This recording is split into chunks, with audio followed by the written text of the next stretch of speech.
Every environment is connected. You can't change one environment and not have it change another. If you improve one environment, it will send a ripple effect through the other environments. If you improve your physical body as an environment, what happens to your self-image? It improves. Once your self-image improves, what happens to your networks? Your networks improve because you'll quit hanging out with the people that are bringing you down. What happens when your network improves? Well, your net worth is related to your network. In other words, your financial environment can start to improve because the quality of people you're hanging out with is better, your self-confidence is up, your strengths, gifts, and talents are up, your physical health is up, so you have more energy to commit to your vision and mission and your passions. So all of these things are connected, and the vice versa is true. If you notice that you're on a downward spiral, if all of a sudden you're starting to eat unhealthy, maybe you're starting to watch TV that isn't empowering you, maybe you're starting to doubt your self-environment a little bit, maybe you're starting to notice that the people you're hanging out with aren't actually doing healthy things, they're not really growing and improving. What you're saying is that by default, I'm allowing the environments around me to bring me down. You're doing life by default. I'm Srini Rao, and this is the Unmistakable Creative Podcast, where you get a window into the stories and insights of the most innovative and creative minds who've started movements, built thriving businesses, written best-selling books, and created insanely interesting art. For more, check out our 500-episode archive at unmistakablecreative.com. Jim, welcome back to the Unmistakable Creative. Thanks for taking the time to join us. It's an absolute pleasure to be here. Thanks for having me back. Yeah, it is really, really cool to have you back here. You know, we had you here last year, and you and I had a conversation about designing environments for optimal performance and creativity. And everybody in our audience was so blown away by that conversation because they made significant changes in their lives. So it only made sense to bring you back and this time do a deep dive into those concepts. So where I want to start really, though, before we do that is for the people in our audience who may not know who you are and about your story. Can you tell us a bit about that, your background, and how that has led you to this unique perspective that you have on the world? Yeah, you know, my background is two industries. One is, you know, personal transformation, or what some people call the personal development industry, with seminars and books and tapes and all that kind of stuff. Tony Robbins, Bob Proctor, you know, Jack Canfield, all this. And so I've had 20 plus years of being on some of the best stages in the world and partnering with some of those guys. So I've always had my finger, foot, whatever, into that industry of self-development. The other side has been technology, and we've built numerous companies. Some we've kept, some we've taken public. As a matter of fact, I'm building another one now, and we're partnered with one of Elon Musk's companies. So I really believe that personal development as an environment is a great way to constantly want to improve and to grow, whether it's in business or life or relationships or any of that stuff. So that's the short version of the playgrounds that I've been in. So I want to start with a question, actually, that I didn't ask you last time. Why do you think people get so addicted to personal development but don't actually do anything with it? Well, the addiction and the doing are two different things. So the addictions, you know, if you're actually talking about addiction theory, I'm not an expert in that, but I can tell you that behaviorally, a lot of people who go through personal development go through it because they feel like they're not enough. Yeah. That's at the core. And, you know, that if it feeds their ego, for some people, it's their church. You know, they didn't feel comfortable going to, you know, the church they were in, and all of a sudden, you know, they heard something there that lit them up. For some people, it's to connect and to be around a community of people that are positive and moving forward. So whatever the reason is, you know, they get into it for that. And then depending on the types of programs they go into, and, you know, I look at personal development like wine, meaning, you know, you may love red wine, but you're not going to drink the same exact bottle every time. So you're going to taste this and try that. And then eventually you'll come up with the ones you really enjoy based on where you are in your life at that time. So I think that people get into it for whatever reasons. They want to reach optimal performance, or they want to fix a problem. A lot of times people come into personal development when they have a divorce, a death, or a bankruptcy. And that wakens them up because they're uncomfortable enough to look at their life and go, man, I've got to change something. And then, you know, if they stick with it, then they will start to realize that most of it is telling you the same thing, which is you have the ability to transform your thinking, your feelings, and your behaviors. Mm-hmm. And what happens is if you look at it as an industry, and I've studied it for 20 plus years, a lot of them are teaching the same principles. But it was when I got exposed to not just motivation and inspiration, but to actual strategic and tactical thinking inside of it, I started to realize there's some really good content, like the environment's work, that is tangible and measurable and trackable. And that's where I started to go, there's the what I call hopium, the ancient personal development drug of hope. And then there's the actual stuff that you go, man, I can immediately implement this, experience a result, and that can start me down a new pathway. Yeah. You mentioned the idea of not feeling like you're enough being one of the drivers that gets people into this. And I'm wondering, before we do a deep dive into what we really want to spend our time on, I want to talk about that and talk about how you navigate it. I mean, have you ever felt that in your life, and how have you gotten out of that? Yeah, I only felt it the first 46 years of my life. So, I realized something that, I've been pretty fortunate. Some of my friends have been fortunate, but most of us grew up feeling like we were in lack. And when I talk about my friends, I talk about, Jack Canfield or Tony Robbins or John Assaraf or, any of these guys, even Elon Musk. And what you realize is, as you talk to these people, is what drove them to such levels of success was actually that feeling of not enough money, not enough friends, not enough power, not enough whatever. And so what I have found is as we, whatever, evolve, we start to realize that we really are enough, especially if you live anywhere, where you have any kind of first world benefits. We have more than enough.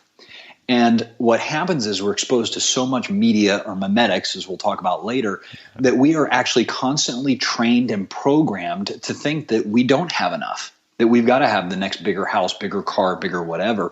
And we lose track of what's important to us, which is, number one, who we are, and number two, what we truly value in life. And most people have no clue what their values are because we've been marketed all this stuff for so long that we're not actually having our own thoughts. We're regurgitating the programming that's happening to us for the last 5, 10, 20, 30, 40 years. One of the things you said earlier was that often what brings people to personal development or this decision to try to make changes in their lives is some sort of a wake-up call, like a death or a bankruptcy or a divorce or something just horrible. And I'm really wondering about this, and it's because it seems to keep coming up over and over as a theme in the show. In story, they call this an inciting incident, right? Or, our friend Salim Ismail, who runs Singularity University, called it a forcing function. And he said that it seems to be common to a lot of entrepreneurs. Do you think that can happen without that catalyst or inciting incident? I think it can. I think the likelihood is way less. I like to say that most people grow out of desperation, and eventually they grow out of inspiration. Mm-hmm. And that desperation is that catalyst. And it moves people into a place of being uncomfortable enough with what's familiar, because most people are actually not in a comfort zone. You hear that in personal development. I don't believe in a comfort zone. I believe that people operate in a familiar zone. In other words, their environments haven't changed enough for them to want to do anything different. But then all of a sudden an environment changes. You haven't paid attention to your health and you suffer a health issue. You haven't paid attention to your health and all of a sudden, your spouse isn't interested in having sex with you anymore. You haven't paid attention to your finances. And now as a result, you can't travel and your kids are feeling like, wow, does this parent really care about me, or can they provide, or whatever, or the wife? I mean, if you look at divorce, why do a lot of divorces happen? They say it's finances. It's not finances. Finances is the end result. Yeah, your money situation may not be great, but the truth is that person's not getting their needs met. Their frustration levels are high. And of course, they're pointing at the finances as the problem. Yeah. But the reality is people have to be uncomfortable enough to be willing to move into new environments. And that often happens. I say this all the time. I go, husbands, pay attention. If all of a sudden your wife starts working out, hanging out with friends, and isn't spending as much time with you, she's been planning for probably 6 months her exit. You just aren't aware of it. Wow. So, I've seen this in thousands of people's lives. So, the thing you have to pay attention to is what's in your control. Yeah. And if you've gotten into a place of complacency, if you've been programmed for mediocrity, you have to accept that and then go, what do I truly want in my life? You'll either do it out of inspiration or you'll do it out of desperation. So we'll get to the environments and how you make changes, but that raises one other question for me about people who, after situations like that, experience significant growth versus those who experience post-traumatic stress, and what differentiates the two? Do you think it's nurture or nature? Do you think it can be learned? I don't know that I'm qualified. I mean, there's some great neuroscientists out there that would debate it on both sides. Yeah. You know, Dr. Mark Waldman, who's a friend of mine, would tell you that PTSD financially is a big issue. As a matter of fact, that's one of the things he worked with me on, because in 2008, you know, when the crash happened, we had 5 homes, we had multiple companies, we had quite a bit of stock and cash and all this. And next thing you know, overnight, we took a 90% haircut. Well, I didn't realize the impact that that had on me for years to come. But when I talked with Dr. Mark Waldman, he said, you do realize that the human brain or mind cannot tell the difference between losing $1 and $1 million subconsciously. In other words, any loss of money creates stress. The more that you have, you're creating PTSD. And I realized that there were certain sets of beliefs that I had not had prior to the crash that I adopted, which were actually preventing me from being able to fully engage in business again. It was like having one foot on the gas and one on the brake. And when I did this exercise with him, a belief or a mimetic popped up that said, man, if it took all this effort to create the wealth, because at 40, we were pretty much retired. If it took all this effort to create all this, and then it can go away that quickly, why even bother? So with a competing belief, like, you know, and I'm just wanting to rebuild and do all this stuff, but at the same time, in my subconscious, this belief was saying, why even bother? I was feeling friction and tension and all these things in my own head and not realizing why I couldn't perform. It's like having a Ferrari, you know, revving up the engine and your foot on the brake, you're going to burn the engine out. Yeah. And so, I don't know that I'm qualified to answer really your question, but having personal experience with it, I can tell you that there are things that have to shift internally in order for you to produce the results you want externally. Yeah, I would agree with that. I think that it's very hard. I mean, even as a creative person, it's hard to have optimal creative output when you're dealing with a lot of heavy stuff internally. Yeah, and that's an important thing, and that's why personal development is helpful for a lot of people. For some people, it doesn't work, but you know, the reality is it's pretty basic information, and you know, if you marinate yourself in enough good stuff, you're going to become good stuff. Yeah. Well, I think that makes a perfect setup to do what I want to do now, which is to spend the rest of our time talking about this concept of the 9 environments. You know, last time we talked about this idea that everything is an environment, but, you know, we've got a lot of new listeners. So before we do that, and for everybody listening, we'll be sure to link up Jim's previous episode in the show notes. But for people who are not familiar with you and this concept of 9 environments, let's kind of introduce them to it and then get into each one. Sure. Do you have any particular angle you want to take on it, or just a quick overview? I think let's do a quick overview and then we'll go into each one. Okay. So the quick overview is this concept that, you know, you talked about nature versus nurture. The concept that we are surrounded by environments 24 hours a day, 7 days a week. So if you look around, no matter where you're listening to this, look, maybe you're sitting in your car, maybe you're in your office, maybe you're outdoors, wherever you are. Take a look around, and I want you to imagine for a moment that everything around you is an environment. Your phone is an environment. Your desk is an environment. Your body is an environment, and so is your mind. In other words, the part of you that's listening to this interview is your mind. You're processing information. And that is an environment that's built on this whole paradigm of your beliefs. In other words, since you were 0 till 10, you formed most of your beliefs about money, most of your beliefs about family, most of your beliefs about everybody. Okay? So imagine for a moment that everything and everyone is an environment of you. Now you have to ask yourself, how do those environments impact you? And the simple version is this. They're either inspiring you or they're expiring you. Inspire is to add energy.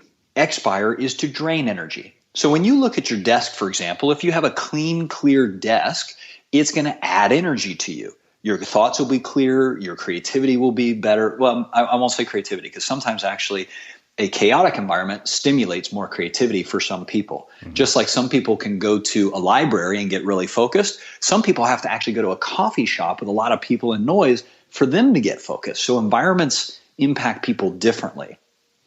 But the key concept here is the environment's inspiring you or expiring you. So when you look at your home, you look at your car, you look at your office, you look at your body, you look at your relationships, you look at your networks, you look at your spiritual environment, you look at all these environments, and there's 9 of them. We'll go over in a second. But when you look at all of them, the simple question is, does this environment inspire me and move me towards a better life, or does the environment expire me and drain me or hold me back?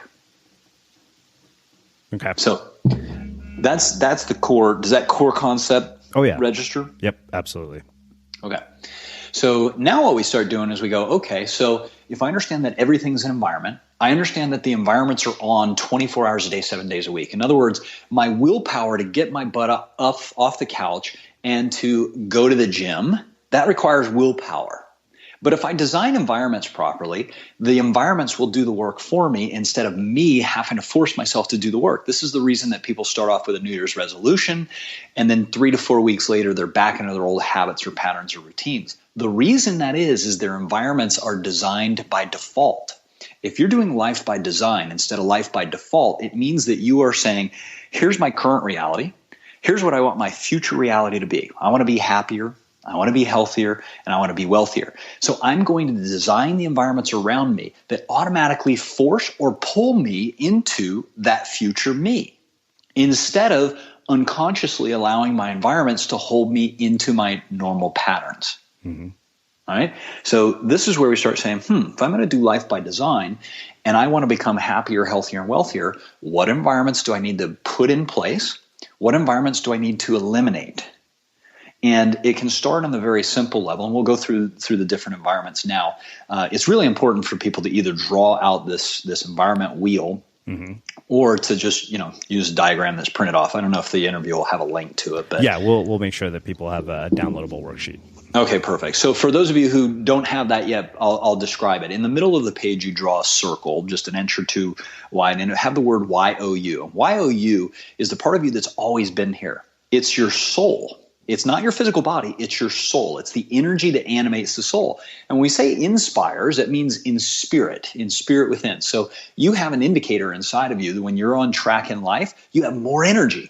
When you're depressed or defeated or feeling, bad, you feel like you have less energy.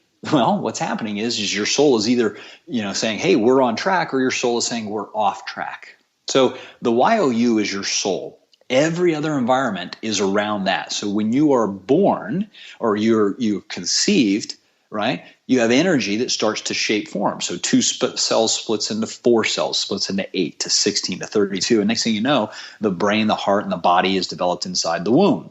So your first environment that you're in is your mother, right? So your father and mother come together, 2 things of energy are created, and boom, you are start to born. Your body is start to be created. Well, some people believe that even in the womb, you start to form your next environment, which is your mimetics. Now, mimetics, which is the next circle outside of YOU, is your memes. Meme stands for ideas, concepts, or beliefs. So some people would say that in prenatal therapy, if your mom was a single mom, she wasn't wed, and she was afraid that she was going to have to tell her parents that she had, sex out of wedlock, which in the 50s was a big deal, right? It's possible that she, who is creating you as an environment, biochemically she's creating you, it's possible that if that fear was running through, you may have picked up some kind of inner-laden beliefs about your self-image not being wanted. Some people might also say that, well, my mom was struggling financially. And so, every time the month would come, she would fight with, my dad at the time. Even though I was in her womb, some people would say that would have given you a prenatal imprint or patterning of being unconsciously rejecting wealth or thinking that money is bad or hard or evil. Why? Because biochemically your mom is releasing stress hormones, which is incubating you inside of the womb. Now, that's a theory. As what we do know is as you get out of the womb, in other words, you're born, from the age of 0 to 7, kids don't talk in the first year for the most part, right? They don't make sound. So what we know is that we start to develop our patterns of recognition, our beliefs about the world based on our father, mother, church, state, the media, all the TV. Everything starts indoctrinating us with our beliefs. If you grow up as a child in Southern California, that's different than if you grow up in Northern Russia or in China or Japan or Australia. You speak a different language, you have different beliefs about money, different beliefs about people, different beliefs about everything. So just the fact of where you're born, if you're born in India, you have a different reality the first 10 years of your life than people who are born in different parts of the world. So your beliefs begin to form. And as those beliefs form, and you look at the environments around you, these outer 8 environments I'm about to describe, as your beliefs are formed, you think that's real. Everything that you see, whether it's in your finances, whether you see the health of the people around you, whether you see how these people do relationships, you believe that that's reality. And as a child, it is. But the mistake that a lot of people make is they think that that has to be their future reality. So they don't change environments. If you ever go back, let me ask you a question, Srini. Do you live in the same town now that you grew up in? No, I've grown up all over the world. You've grown up all over the world. Yeah. And if you went back to that same town, would there have been people who still live in that same town? They never went away? Probably. All right. If you've had conversations with those people, because I've done that. I've gone back to my high school town, for example. Yeah. And when I went back, I hadn't been there for 10 years. I left after college and traveled, and I met Tony Robbins. I traveled over Canada and U.S. Then I met Bob Proctor. We built a company in Kansas City. Then I moved to California. I grew up in a small town in Florida called DeBary or DeLand, Florida. And when I go back there, I got most changed. Why? Because I didn't think the same as any of those people. I didn't talk the same because I wasn't having the same environments 24 hours a day, 7 days a week that they had had for the last 20 years. I changed my environments, and therefore I changed me. And a lot of people don't realize that these environments are working on us 24 hours a day, 7 days a week. So let's go through these outer 8 environments. So the YOU is in the middle. The next one is the Mimetics. Mimetics is every piece of information that's ever come into your space, whether it's radio, TV, print, this podcast. This podcast is a mimetic. You could get on here and you could talk about how bad the economy is. You could be one of those conspiracy theorists, but you're not. You're in here providing valuable information that's improving the quality of people's lives. So when somebody listens to this podcast, they are indoctrinating into their minds, into their mimetics, a certain set of language or pattern that dictates the way they see the world. Okay? Yeah. So we can control that, right? There's a reason they call TV programming. It's programming you to think a certain way. So if you get on there and you watch Discovery Channel, like I was with my son, or the night before, we were watching the movie Racing Extinction, which if you haven't seen that, it's a very powerful thing that's happening in the world right now about the nature environment.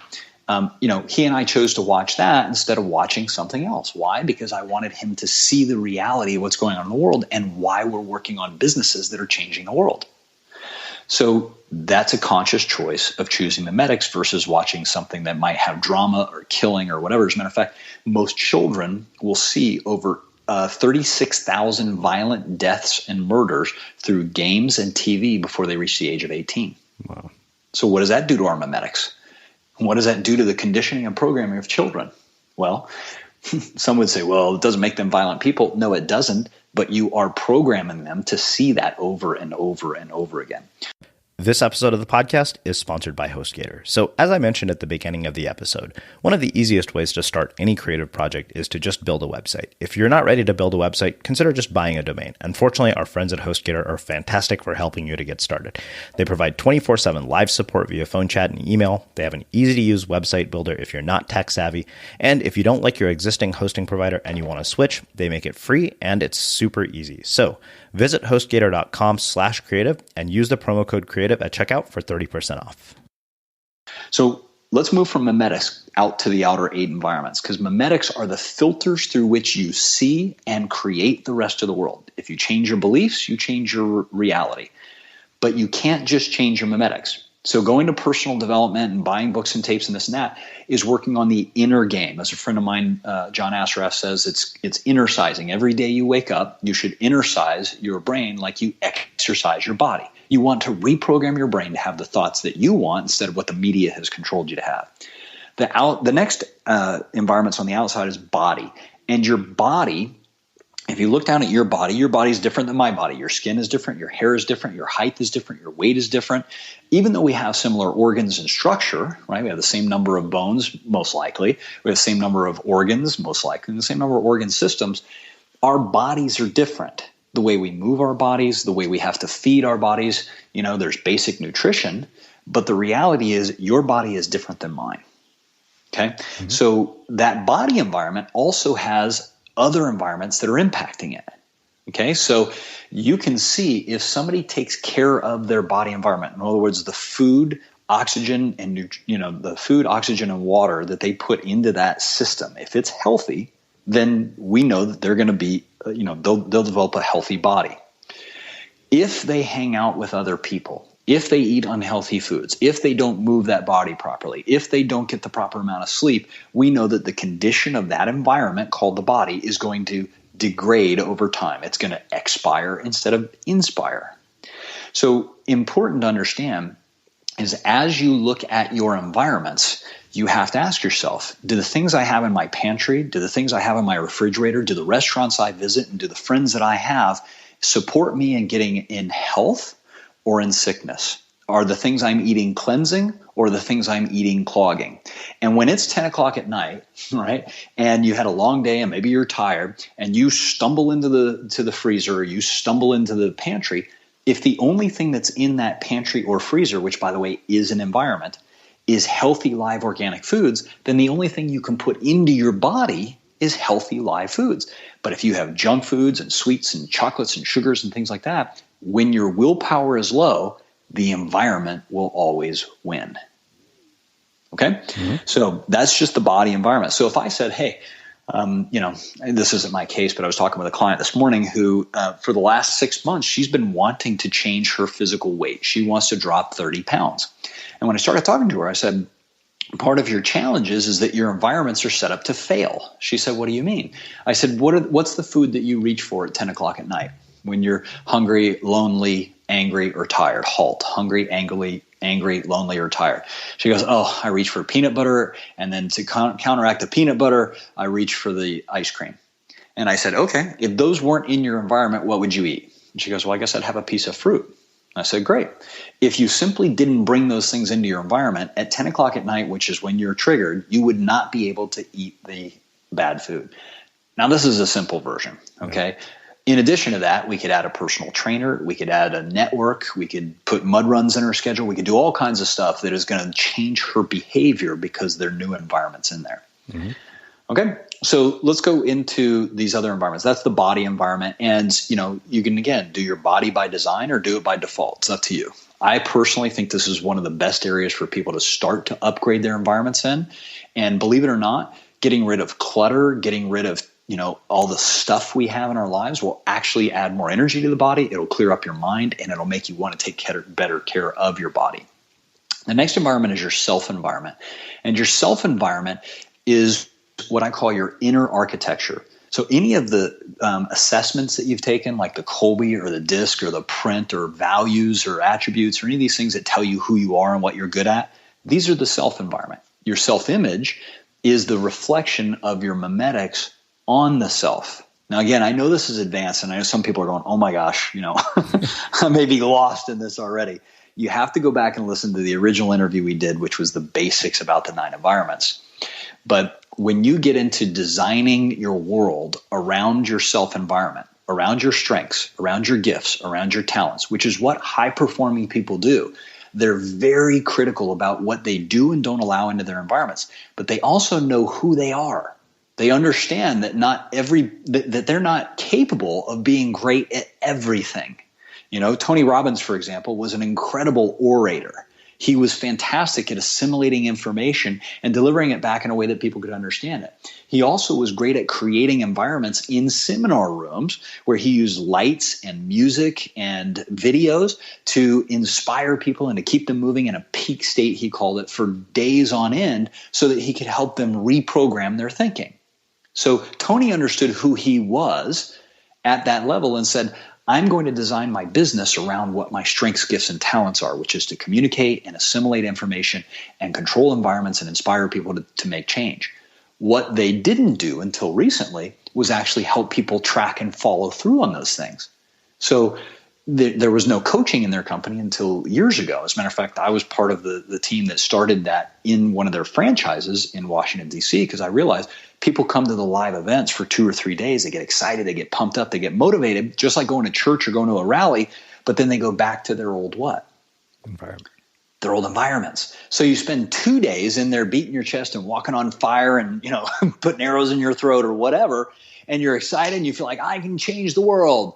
But then you come back to the same home, to the same office, to the same job, to the same spouse, to the same dog, and you get reprogrammed back into the old. So the best thing, and you'll see this time and time again, the 4% of the people who actually end up succeeding at a highest level understand either consciously or unconsciously that in order for them to change, they have to upgrade their environments. That's why you see, people like me. I lived in a bomb shelter at one point, and I ended up moving to a beach house. You hear people about Tony Robbins, similar story. You hear people, Elon Musk, all these guys. Elon Musk lived on $1 a day. That was his diet. Now, he did it because he wanted to prove to himself that no matter what, he could live off of $30 a month with food, so he took scarcity out of his thing.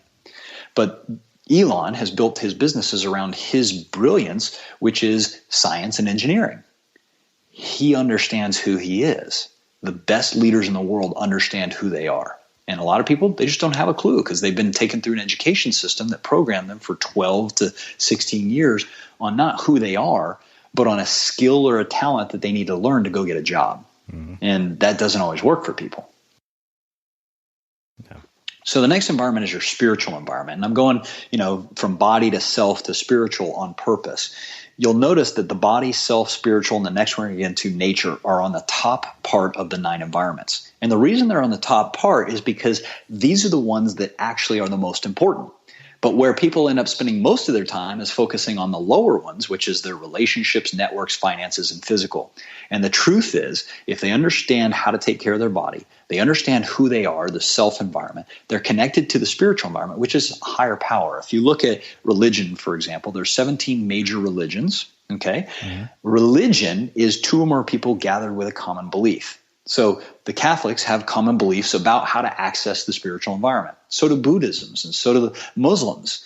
But what all of these have in common, these 17 major religions, is a belief in something that has a greater power. Some call it God, Allah, Yahweh, Krishna, energy, Christ, whatever you want to call it.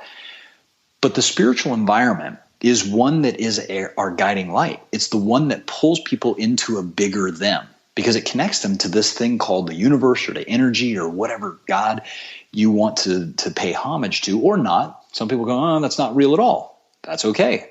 But they're saying, I have a set of beliefs about a spiritual environment.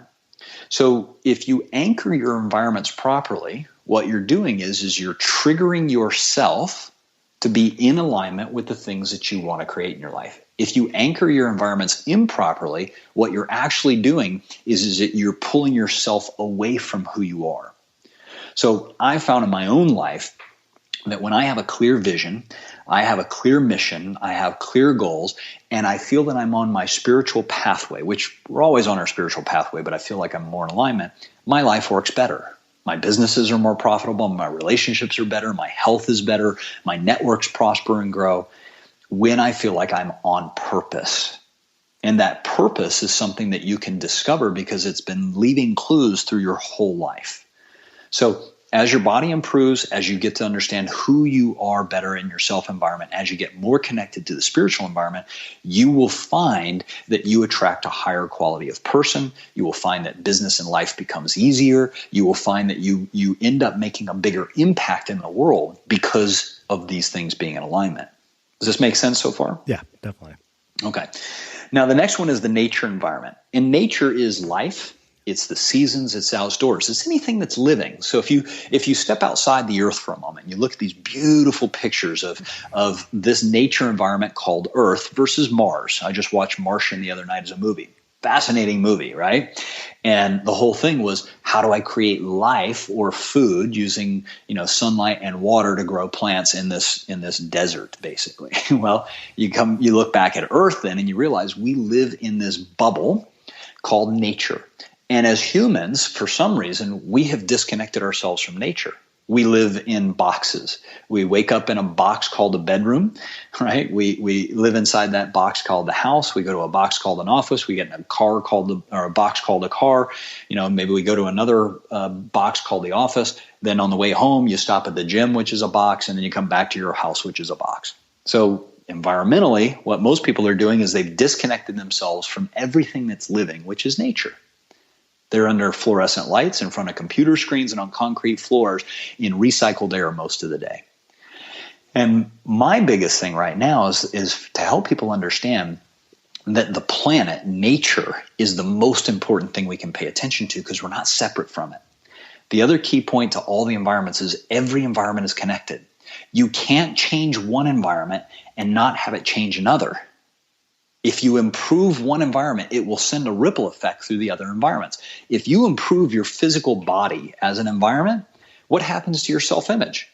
It improves. Once your self-image improves, what happens to your networks? Your networks improve because you'll quit hanging out with the people that are bringing you down. What happens when your network improves? Well, your net worth is related to your network. In other words, your financial environment can start to improve because the quality of people you're hanging out with is better, your self-confidence is up, your strengths, gifts, and talents are up, your physical health is up, so you have more energy to commit to your vision and mission and your passions.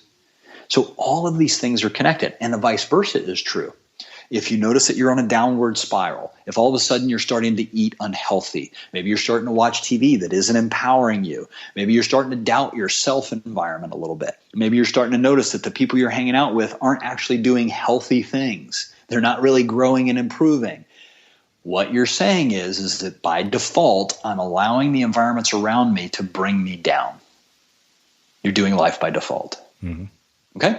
So I'm on a big tear right now to educate people about the 9 environments, but also to reconnect people with nature, because the reality is we as a species, the 7 billion of us, do not exist unless we begin to repair and regenerate the planet, which we have been destroying over the last 50 years.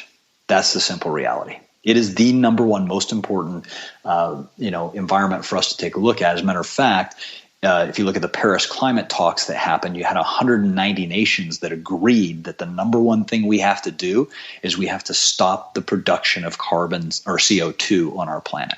We have to change the way that we live and exist, or else we're like the fish in the fishbowl. We've contaminated the fishbowl, we're continuing to do it, and the fish are going to die. And the fish are dying. Okay? So 90% of the fish in the ocean are overfished and dying. The coral reefs are suffering massively.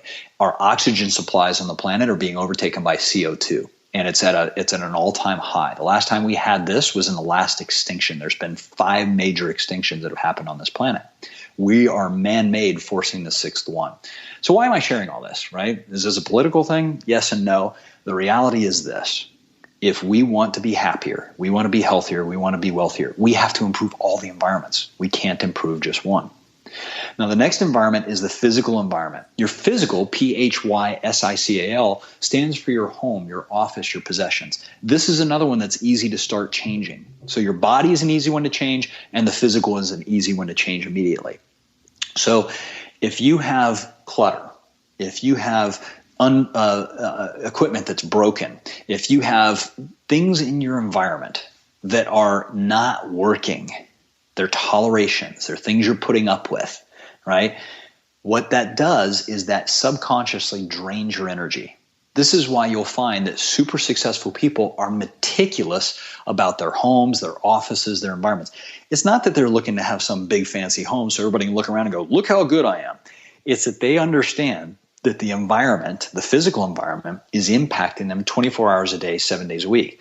You're seeing a big shift now in designers and architects to make sure that they're doing environmental design. In other words, they're wanting to direct the behavior of the users into a certain area. So if you're the CEO, you're going to design your office to make sure that it's in alignment with your goals. If you're running a podcast, right, you have certain equipment that you use to make sure that you got clear audio broadcasting and this and that. That's a physical environment. And what people need to understand is your physical environment is working on you 24 hours a day, 7 days a week. So I'm going to pause for a moment because I know I'm giving a lot of data, and I want to, you asked me to go deeper into some of this stuff. I want to make sure that I'm hitting the mark. Oh yeah, this is gold. This is gold. I'll, just for the sake of Taking that pause, I'll tell you a story about the physical environment that really kind of changed my life and was kind of mind blowing. So I don't know about you, but vacuuming is not one of those things that I ever look forward to doing. But as you know, your environment has a huge impact on your creativity. So I still like it to be clean wherever I'm living and working. But now it doesn't have to be something that you deal with. If you're like me and you grew up in the 80s, you probably fantasized about the day when cleaning your house would be like it was for the Jetsons, meaning you don't have to lift a finger. Well, the good news is that we're already kind of living in that future. And the easiest way to make sure your floors are clean every day is with the Irobot Roomba robot vacuum.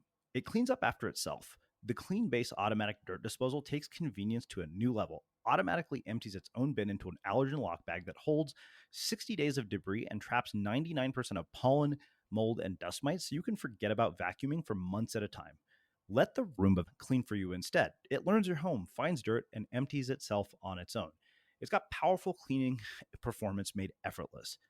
Remember, if it's not from iRobot, it's not a Roomba. To learn more, go to irobot.com/unmistakable.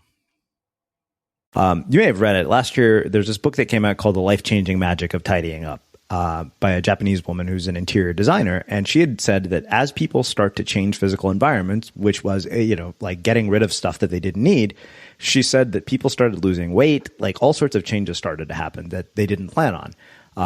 So I went and looked at my bookshelf and I realized there's a lot of books here that I really don't like and I'm never going to read. And the only books left were the ones from Penguin Portfolio, who happens to be the people who are publishing my book. Really surreal. Like, I don't know if that's just a coincidence, but it always made for a nice story to talk about changing environments.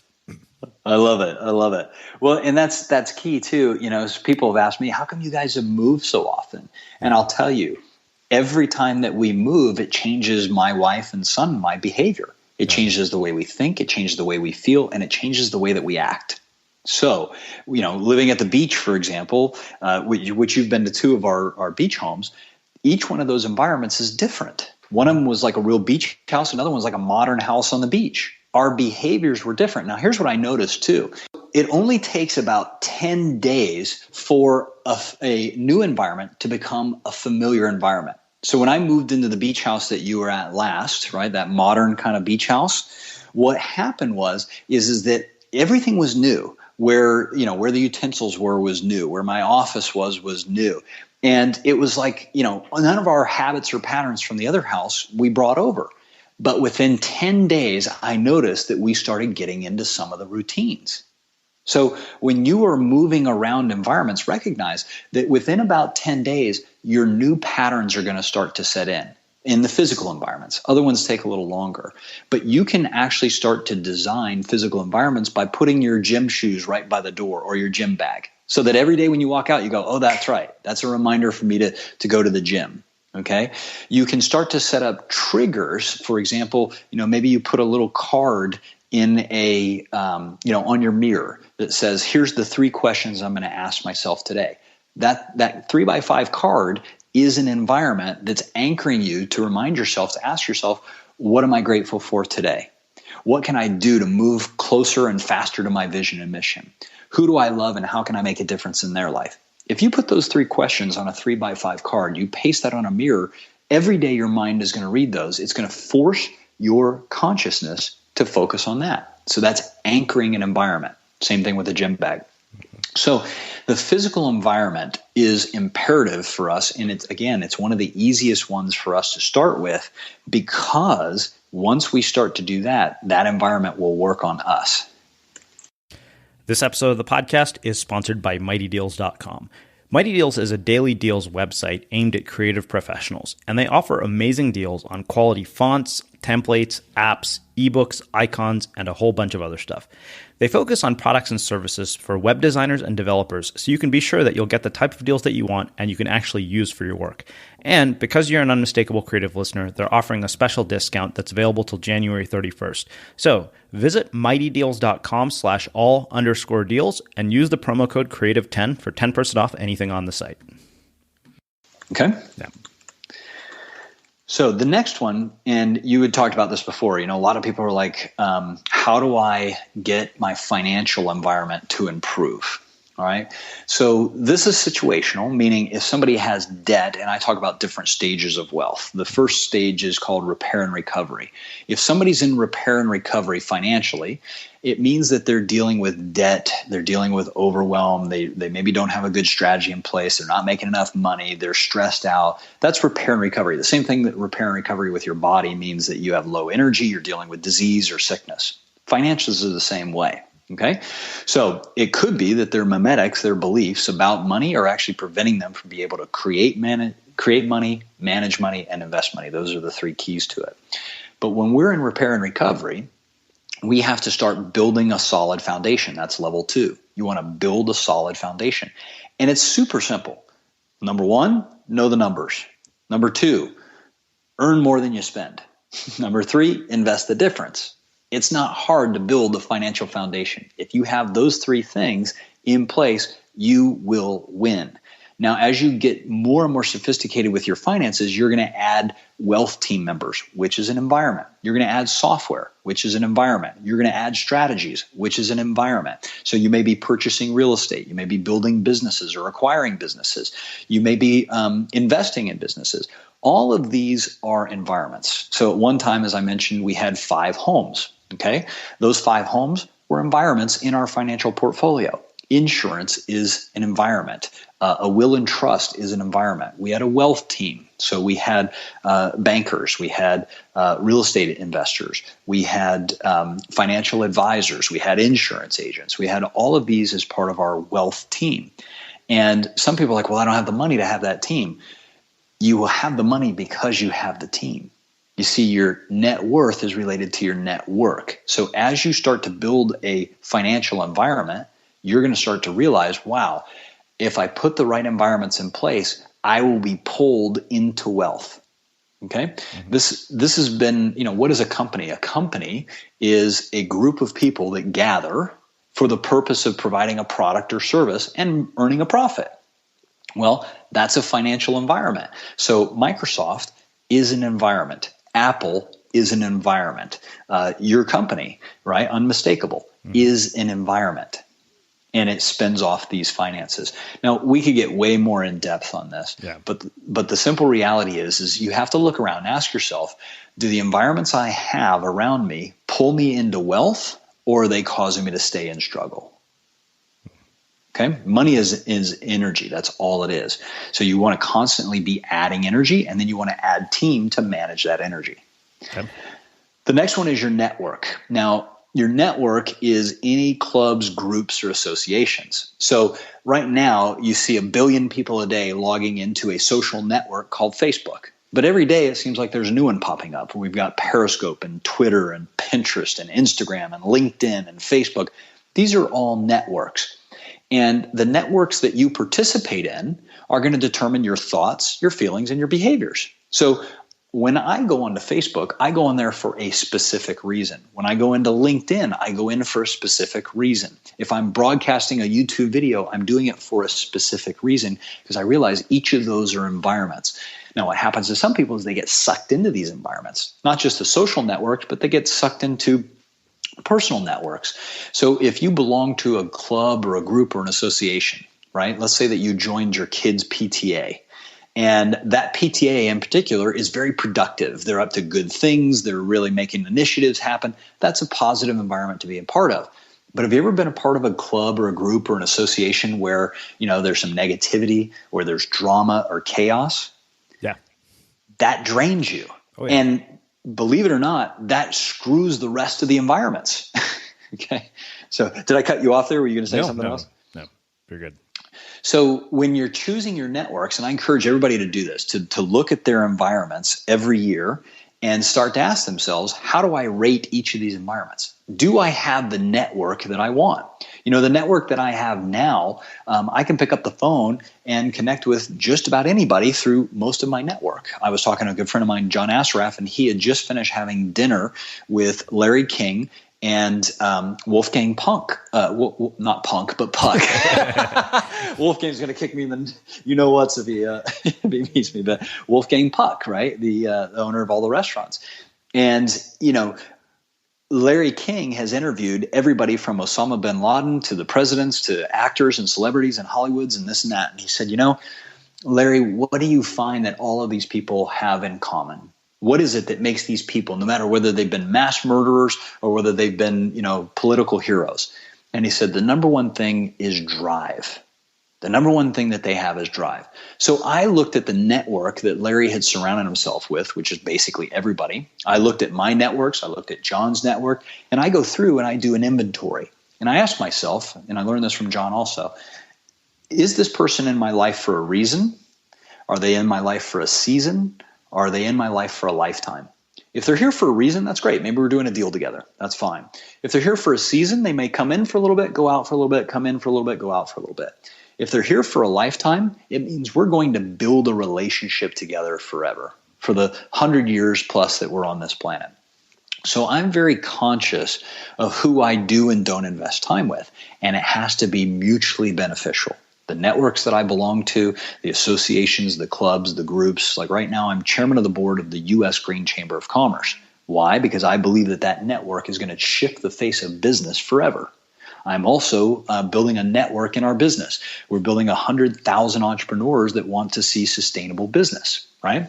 So when I plug into LinkedIn or any of these networks, or I decide what shows I'm going to be on like yours, I want to make sure that these are the types of networks that are moving in the direction that I want to head. Otherwise, I don't have a need for them. Okay? So the last one is your relationships. And I leave relationships for last because for a lot of people, this is a tough one for them. I've been very fortunate in relationships, probably because I know who I am, I understand people really well, and I understand, how these environments work. But a lot of people struggle in the relationship environment because they don't know themselves, they don't know what makes them truly happy, and they're looking on the outside for somebody else to make them happy, and it doesn't work that way. Now, the relationship is your spouse, your significant other, your family, your pets, even the people you work with, because a lot of times you'll invest more time with the people you work with than you will your own family. So if your team doesn't inspire you, they expire you, you've got the wrong team. That's the simple reality. You need to be with people who are every day inspiring you on a common vision and mission. The same is true with your family. When people first start dating, they see the best sides of themselves because they don't present that all the time. But if you presented you all the time, you would find that the relationships that you get into are not going to have to be fixed because they're not broken. You're just being you. My wife and I said this when we first met. It was very clear. There are things that I love to do, and there are things I'm not willing to do at the time that I'm here. If you and I have common interests, we have common values, and we have common goals, we're gonna have a fantastic life, and we have. And it's not two halves making a whole; it's two wholes making more. And so the key on relationships, number one, work on yourself first, because I find that 90% of the problems that people have in their relationship, whether it's their finances or their lack of drive or whatever, if they handle that themselves and quit blaming the other person, all of a sudden their relationships get better. So 90% of the work, if you just improve yourself, you commit to being who you are, you're going to find that your relationships work. And if who you are doesn't pair up with the person that you're currently in relationship with, then bless each other and move to another relationship. It's that simple. Yeah. If the relationship environment isn't working, improve yourself, improve the relationship, or move to a new one.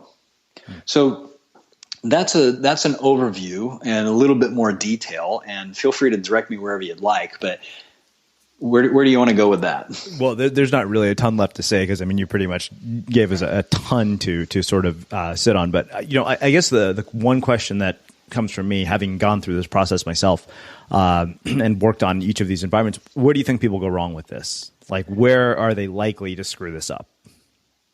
Gosh. You should be used to this by now. Yeah, it depends on who they are and what they're dealing with. What I find is most people have an Achilles heel. Yeah. All right, so let's say their Achilles heel is financial. Well, they will keep trying to fix that financial environment instead of bringing other environments in that fix it themselves, right? Yeah. I'll also tell you another place that people go wrong is they work on just one environment. Now, I believe in starting with one, right? So fix your body environment first, or fix your physical environment, or fix your financial, whatever it is. Choose that area and decide that you're going to master that one and get that one cranking. But bring in resources. I have found in my life that it's difficult for me to see the areas that I'm blind to. And so I rely on trusted advisors and friends to give me feedback as to what they see, what is working and what isn't in my life. So where people screw up is they don't, number one, recognize most of us have an Achilles heel. I don't know anybody who has mastered all 9 of these environments, even though that's a great goal, myself included. I also will tell people that where I see them fail is they think they have to do everything. Yeah. And one of my favorite phrases is you need to delegate your success to the environments. Okay, there are certain areas that I already have habits of health and wealth and happiness, but there's some that I don't. So instead of me forcing myself to try to get better in those areas, I will simply employ environments to mold me into the person I want to become. One other piece I forgot to share with you. When people are setting goals, okay, most people are setting goals to attain, achieve, or acquire something. I want to attain a new house. I want to experience that new trip. I want to do whatever. What I encourage people to do is to start to look at their environments and ask myself, how can I use these environments to evolve me? You see, the purpose of a goal is not to attain, achieve, or acquire something. The purpose of a goal is to simply evolve you. You came down as a spiritual entity or being, whatever your beliefs are, and you took on this thing called a body. Then you took on these things called environments, and you took on these things called beliefs. And my belief is the purpose of us being here in this physical body on this planet at this time in our lives is to simply evolve you spiritually. Because when you die, when you take your last breath, that environment called the body environment is going to immediately begin to decay because there's no energy animating those cells. So it will immediately start to turn back to dust. So if you think about that, your soul came into this physical plane. It's going to leave this physical plane and go somewhere else, right? So what is the purpose of you being here for 10 years, 20 years, 100 years, 120 years, maybe 250 years? What is the purpose of that? And I believe it's to evolve you. I believe that if you take any human and you begin to upgrade their environments, you can maximize their potential and you can create an amazing life. But if you take that same human and you keep the environments the same or you make the environments worse, that human is going to constantly be struggling. So my message is upgrade your environments to upgrade your life.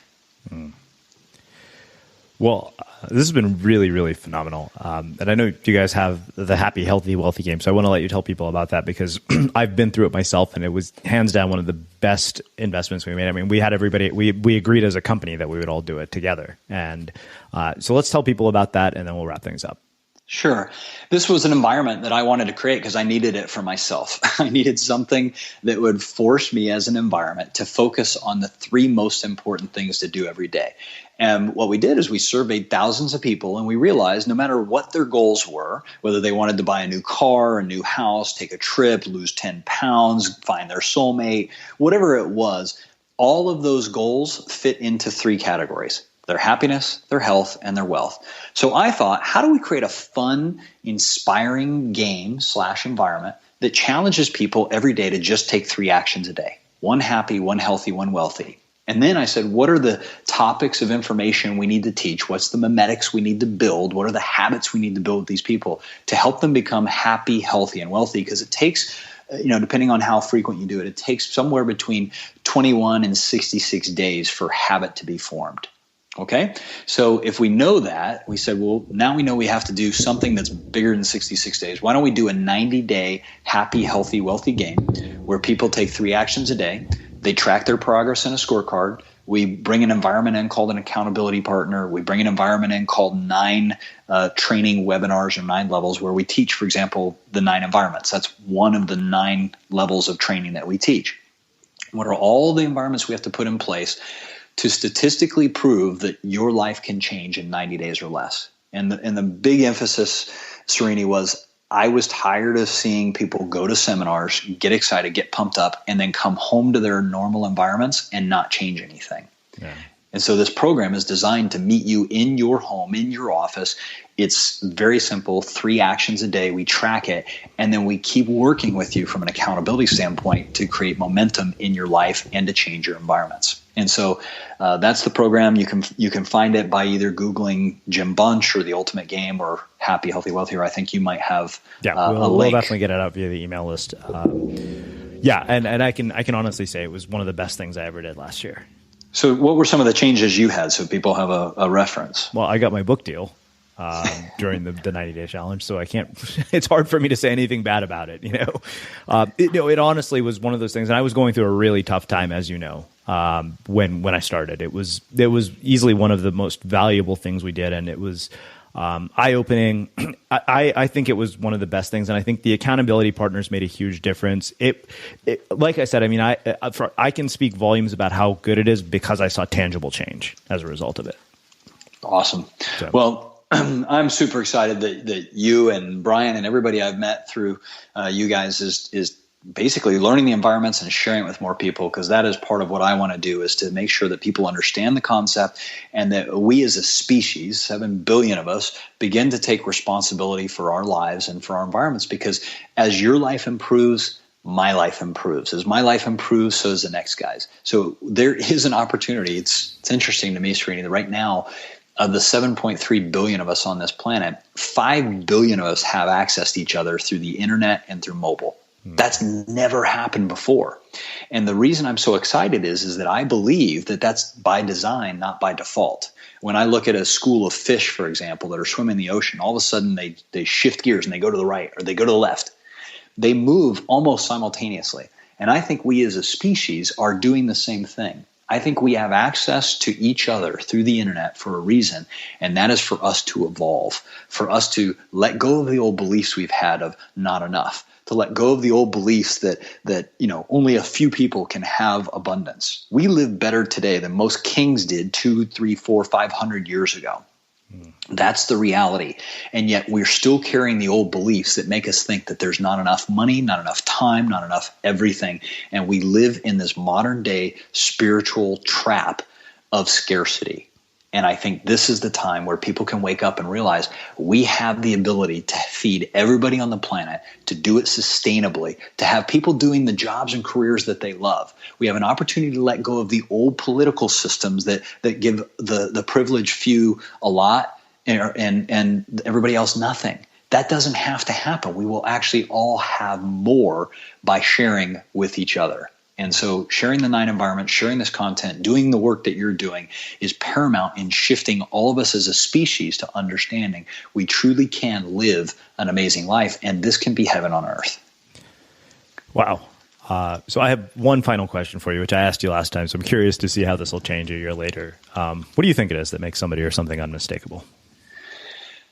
Honestly, I think it's them knowing and living their self.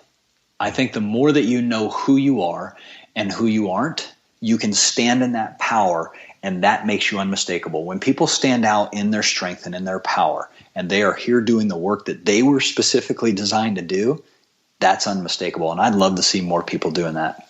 Awesome. Well, I think that makes a really beautiful way to wrap up our conversation. And I really, really appreciate you taking the time to come back and go so deep into all these 9 environments and share your insights with our listeners. Thank you, Srini. I'm happy to be here anytime to support you and your environments. Yeah, awesome. And for everybody listening, we will wrap the show with that.